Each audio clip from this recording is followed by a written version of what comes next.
Oh my goodness. It is snowing in Tennessee.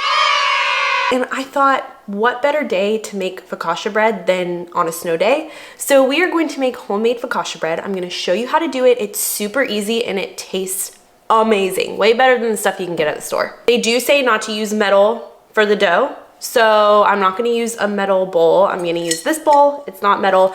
And I'm gonna use like a silicone spatula instead of like a metal spoon. But let's get into it.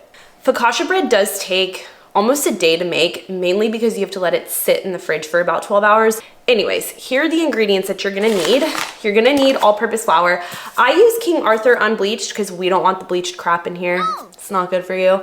So this is my favorite, it's organic. And then you're gonna need instant yeast, some Celtic sea salt, the thick flaky salt for the end, normal salt just for going into your mixture, some olive oil. I'm using the Graza, and lukewarm water. That's about it. So let's get started. All right, we're gonna start with 4 cups of the flour. There's 1, 2, 3, and 4. Now instant yeast, I'm just using this brand and you need 2 teaspoons. 1, 2. And then 2 teaspoons of normal salt. You are just going to mix this, and again, I'm using a silicone spoon so I have no metal. Then you are going to add lukewarm water. You're gonna do 2 cups. This part, you really wanna make sure it's actually lukewarm and it's not too cold and not too hot.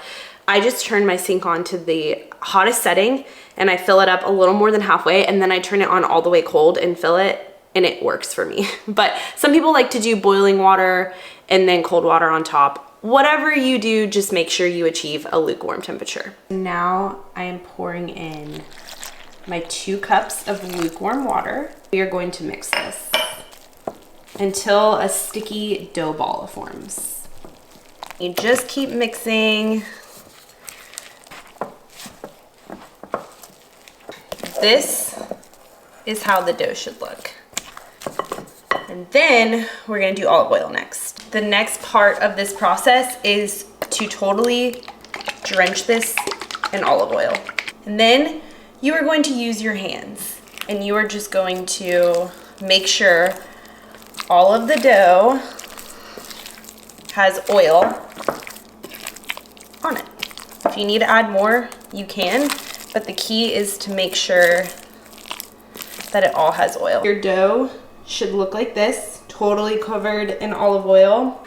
Once your dough is covered in olive oil, and again, looks like this, you are going to take a cloth, or you could, if you have like a lid or something for a bowl, it needs to be airtight technically. So if you use a cloth, you need to probably use a rubber band. But this is a damp tea cloth, and I'm just going to put it on top of the bowl. And unfortunately, I don't have a rubber band big enough to fit my bowl. So we are going to improvise with a leftover string from a ribbon from Christmas. Hopefully it works. We're just going to stick this over the bowl, make sure it's damp, and then we're gonna attempt this. And oh no, it's not large enough. All right, well, I don't have anything to make this airtight, so we're just gonna wing it and we're gonna hope for the best. And this is gonna go in my fridge. Usually I have a rubber band, but I don't know where it went. So yeah, we're gonna put this in the fridge. It's going to sit in the fridge for 12 hours, but it can actually stay in the fridge up to 3 days. So if you don't wanna make it in 12 hours, you don't have to. I'm gonna make this tomorrow, so it's gonna be sitting in there way longer than 12 hours. I'm gonna take it out of the fridge tomorrow, and we're gonna have to let it rise or rest on the counter for 4 hours. So it's a process. Okay, also it is snowing, so I'm gonna show you. Yes, my Christmas tree is still up, but let's go outside. It's snowing. All right, we are back. It's the next day. My dough has been sitting in the fridge for well over 12 hours. Basically 24 hours. But actually the longer it sits in there, kind of the better. So we will see what it looks like. This is the damp cloth and it looks perfect. Good job. That's beautiful. So now I'm going to take a dish about this size and I'm gonna put unbleached parchment paper in the dish. And that's just like, so it doesn't stick to the dish. And then we're gonna let it sit out for 4 hours. You do this, and then put it in your dish if it's better. But anyways, make sure it's unbleached. You don't want bleached parchment paper leaching into your focaccia bread. This is what it looks like after sitting in the fridge, and now we're gonna put it in this. Before I put it in my dish, I'm gonna drizzle a little more. I know it seems like overkill, but I promise it's not. This helps it just get really, really good. Honestly, it's good to get it on your hand too, to get all of it out of the dish so that it's not like sticking to you. Kind of get it into like a nice ball. All right, and then we're gonna take it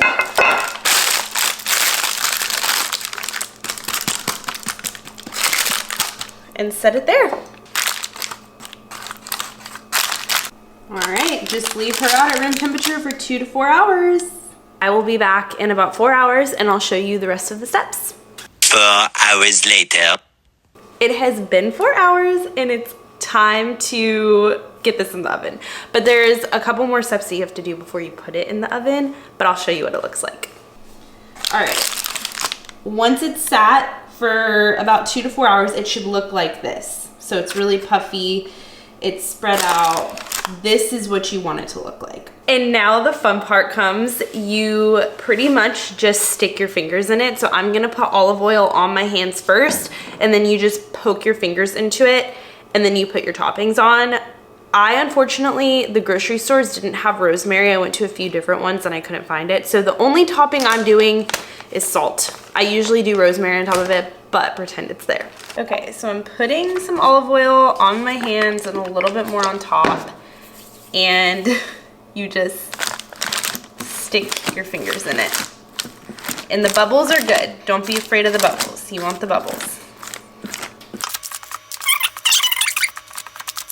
Now that it looks like this, you're gonna do your toppings. I'm just doing this thick salt. I will say, be very generous with the salt. Don't be afraid of it. It should look like this. And then we're gonna put it in the oven. And I forgot to mention, preheat your oven to 425, and you're actually gonna put this on the middle rack. So make sure your rack is on the middle of the oven, not on the top or the bottom. You want it right in the middle. So this is gonna go in the oven for about 25 to 30 minutes until you achieve like a golden brown look on top. So usually, I think mine usually takes around 30 minutes, but we're gonna throw it in the oven now.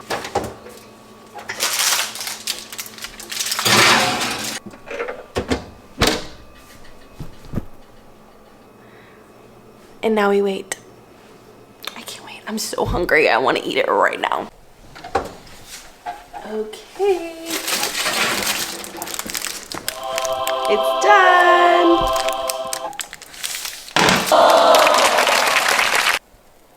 I am so proud.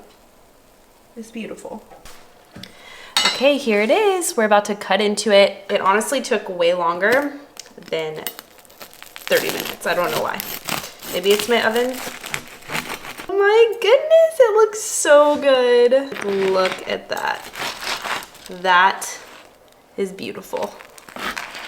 Oh, it's hot. I didn't let it cool enough because I was so hungry.